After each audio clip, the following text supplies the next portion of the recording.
Dando continuidade, então, a esse estudo sobre a gestão entre processos de gerenciamento da qualidade, gestão da qualidade e norma de desempenho, nós poderíamos terminar falando das mudanças mais significativas que estão acontecendo, que naturalmente vão impactar na forma como a gente organiza os nossos processos de gerenciamento, na fase de concepção do empreendimento, na fase de desenvolvimento dos projetos, na interface entre projeto e de obra, na execução e nos planos de controle tecnológico que a gente vai desenvolver ao longo da obra, para construir esse conjunto de evidências e de demonstrações de que os critérios de desempenho correspondentes aos requisitos de desempenho estão sendo atendidos. Primeiro aspecto, então, fazendo uma síntese do que a gente viu nos vídeos anteriores, é de que o desempenho passa a ser função da integração entre os agentes, os projetistas, os fornecedores, os consultores que vão dar insights sobre, por exemplo, questões associadas à acústica, desempenho térmico, lumínico, etc. Os laboratórios que vão concretizar, materializar os ensaios que são solicitados, os consultores, os usuários, na forma como a gente falou antes. Talvez um ponto a se destacar e que não foi abordado antes é a enorme importância que os fornecedores de materiais ou de componentes ou de sistemas construtivos passam a ter. Por um lado, no sentido de desenvolver soluções mais racionais, mais inteligentes, a um custo ótimo para esse desempenho que nós estamos querendo. Em segundo lugar, na medida de que os fornecedores dos materiais e sistemas vão ter também que demonstrar que esses seus materiais e sistemas estão atendendo a requisitos de desempenho. Por exemplo, se eu vou comprar um porcelanato para um piso, e esse piso vai ser de uma área molhada, eu sei que eu precisaria de um coeficiente de atrito dinâmico para esse piso, um pouco mais elevado, em geral da ordem de 0,4, vai ser responsabilidade do fornecedor desse material, do fabricante lá do porcelanato, para dar um exemplo, me dar um laudo, fornecer um laudo de que esse produto está atendendo aquele conjunto de especificações. Quem diz isso fala do desempenho acústico de uma esquadria ou da resistência ao vento dessa mesma esquadria, que é uma exigência que a norma coloca, ou com relação a condições de inflamabilidade de um elemento de vedação, sendo ele estrutural ou não, ou seja, os fornecedores passam a ter uma responsabilidade maior. Como nós vimos há pouco no vídeo anterior, a figura do coordenador de projetos ganha maior destaque, na medida que ele vai ser aquele responsável por fazer como que a ponte entre a etapa de incorporação, a equipe que está desenvolvendo os projetos, a integração desses projetos na obra, alimentar o projeto com as avaliações de desempenho intermediárias ou no final, de tal forma que eu passe a validar soluções para sistemas construtivos. Em outras palavras, eu pensei numa determinada solução, aquilo foi encaminhada para a obra executou, fez os ensaios de verificação, verificou-se que atendeu o desempenho, se volta para esse coordenador que vai de alguma forma fazendo uma gestão desse conhecimento para tentar padronizar ou pelo menos usar como experiência para outros projetos, para outros empreendimentos. Como a gente tem uma vida útil de projeto a ser garantida, já falávamos antes disso, da vida útil de projeto, que é aquela vida útil projetada para que em determinadas condições que eu especifico de uso e de manutenção, ao longo de um certo tempo a edificação tenha o desempenho esperado. Como eu vou ter ao longo da minha vida útil de projeto a obrigação de demonstrar isso, os procedimentos de contratação e documentação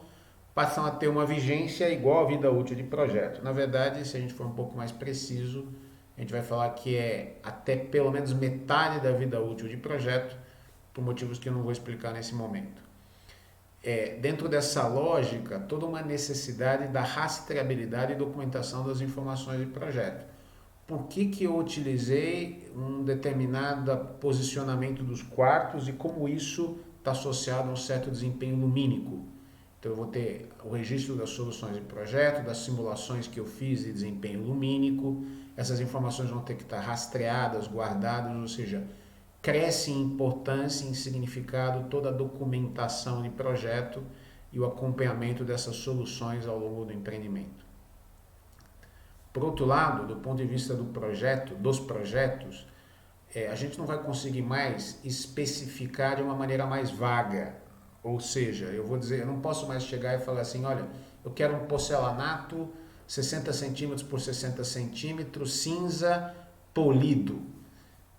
Eu preciso definir especificações detalhadas, comprovando em projeto a previsão de atendimento aos distintos requisitos de desempenho. Então, esse porcelanato, para continuar com o mesmo exemplo, ele precisa ter um determinado coeficiente de atrito, uma determinada resistência, um nível de limpabilidade, de manchabilidade, etc. Então, ainda que eu não especifique uma marca necessariamente, para as especificações de materiais, muito isso se aplica a materiais de acabamento, a gente vai ter que fazer as especificações para o desempenho. Do ponto de vista do usuário, como a gente falou, a gente vai precisar ter uma manutenção documentada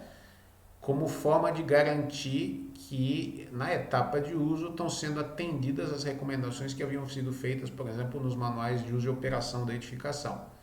A garantia só vai ser dada na medida em que as condições de uso e de manutenção tenham sido respeitadas pelos usuários, pelo condomínio, pelo síndico e assim por diante. Então, essa manutenção passa a ser registrada, documentada. Havíamos falado também que vai haver uma maior interação entre a incorporação e o desenvolvimento do produto, ou seja, o modelo de negócio, a definição dos níveis de desempenho que eu quero para a edificação, os custos que eu vou ter vão estar associados ao desenvolvimento do processo de projeto com uma maior interação entre essas áreas.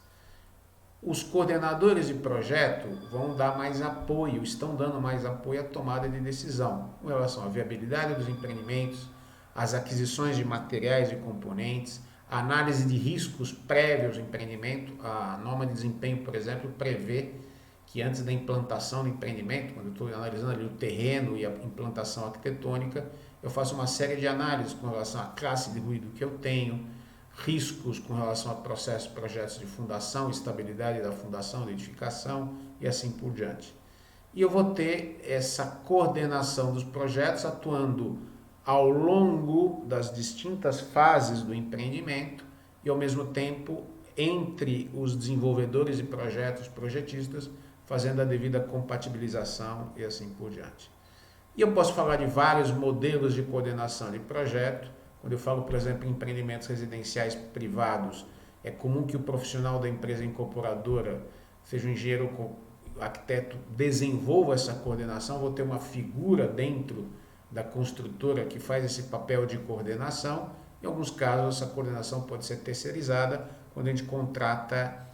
uma empresa especializada para fazer isso. De qualquer forma, essa função coordenação de projetos passa a ser mais importante ainda do que vinha sendo e mais significativa para garantir o desempenho do empreendimento.